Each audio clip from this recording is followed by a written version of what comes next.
last pro tip is about lure weight and surf fishing rods. So I have a lot of clients who are coming from the north. They're coming from other types of fishing. Maybe they just do bass fishing or they only do inshore fishing. Most of the times your rods that you're using, you might have a lure weight of 3/4 of an ounce. I mean, not very much.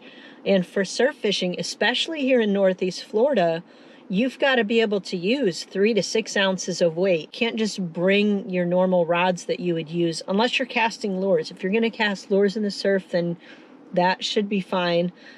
It's not always an effective way to fish in the surf unless you see mullet running, usually like in the spring, in the early spring, and in the early fall. We get times where you can throw casting lures and you can catch some good Spanish mackerel, some bluefish, ladyfish, things like that on lures. But for the most part, we're going to be using set rigs.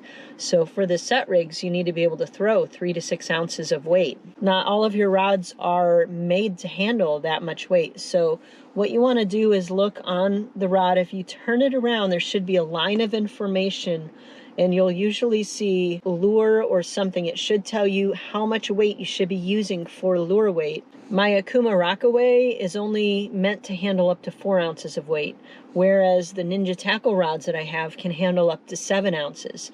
So when I have heavier duty fish that I want to be targeting, then I use those other rods that can handle more weight to match what I'm trying to throw out there. So you definitely want to pay attention to lure weight when you're considering a rod that you're going to be purchasing or a rod that you're going to be using. Maybe somebody gave you one.